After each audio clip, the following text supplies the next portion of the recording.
সন্তান কন্যা হওয়ায় ফুল দিয়ে গাড়ি সাজিয়ে কন্যা সন্তানকে নার্সিং হোম থেকে বাড়িতে নিয়ে এলেন কন্যা সন্তানের বাবা। সমাজের এক অন্যতম নজির গড়লেন কন্যা সন্তানের বাবা ইউসুফ হাসান।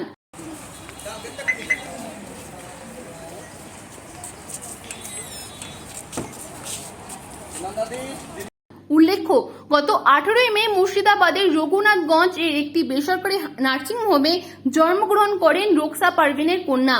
আর এই খবর শোনার পর খুশিতে আত্মহারা হন কন্যা সন্তানের বাবা ইউসুফ হাসান। মুর্শিদাবাদের সাগরদিঘি থানার যত কোমল এলাকার বাসিন্দা তথা ওই কন্যা সন্তানের বাবা ইউসুফ হাসান জানান, তার স্বপ্ন ছিল তার একদিন কন্যা সন্তান হবে এবং তিনি তাকে খুব যত্ন সহকারে বড় করবেন, সাদরে গ্রহণ করবেন। আরো বলেন, কন্যা সন্তান এই সমাজের বোঝা নয়, কন্যা সন্তান হলো গলের লক্ষ্মী। তাই তিনি তার ঘরের লক্ষ্মী নিয়ে গাড়ি সাজিয়ে বাড়িতে নিয়ে যাচ্ছেন। অপরদিকে কন্যা সন্তানের মা রোকসা পারভিন জানান, তার স্বামীর এই উদ্যোগে তিনি অনেক খুশি হয়েছেন এবং তিনি আরো বলেন, সমাজের প্রত্যেক নারীর স্বামীর এমন হওয়া দরকার যে কন্যা সন্তান বোঝা নয়, কন্যা সন্তান চাইলেই অনেক কিছুই করতে পারেন। এমনটাই বার্তা দিয়েছেন কন্যা সন্তানের মা রোকসা পারভিন। স্বামীর এমন উদ্যোগে কতটা খুশি হয়েছেন আপনি? প্রচন্ড খুশি হয়েছি, কারণ প্রত্যেকটা স্বামীরই এরকম করা উচিত। যেখানে মেয়ে সন্তান হলে অবহেলা পাওয়া যায় এবং এই সমাজে দেখা গেছে বিভিন্ন সময় যে বিচ্ছেদ পর্যন্ত হয়েছে, সেখানে আপনার স্বামীর এমন উদ্যোগ। কারণ আমার স্বামী প্রচন্ড ভালো, আমি চাই যে প্রত্যেক স্বামীর যেন এরকম মানসিকতা থাকে, যে মেয়ে হলে প্রত্যেকটা স্বামী যেন খুশি হয়। ছেলে মেয়ে এখনকার দিনে প্রত্যেকটাই সমান। আমি বলছি যে কন্যা সন্তান মানে মা ফতেমার মতো, মানে নবী সাহেবের মেয়ে মা ফতেমা যখন ঘরে এসেছিলেন তখন মানে মেয়ে সন্তানই সবাই চায় যে মেয়ে সন্তানটাই ভালো আর কি।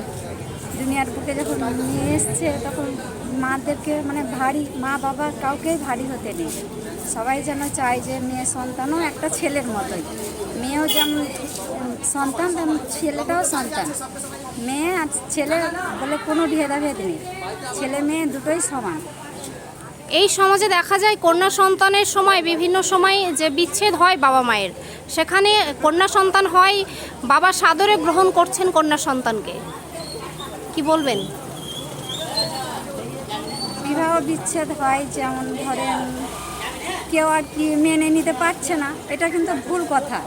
যেমন ছেলের অধিকার যতটা আছে মেয়েরও ঠিক ততটাই অধিকার আছে। ছেলেরা যেমন ধরেন নিজের পায়ে দাঁড়াতে পারে, তেমনি একটা মেয়েও সেই নিজের পায়েও দাঁড়াতে পারে। ও দেখিয়ে দিতে পারে দুনিয়ার বুকে যে হ্যাঁ আমিও ডক্টর হতে পারি, আমিও ইঞ্জিনিয়ার হতে পারি। আমারও মনের একটা আশা আছে যে হ্যাঁ আমিও বড় হয়ে কিছু হব, মা বাবার জন্য আমিও মানে ছেলের মতোই একটা সন্তান।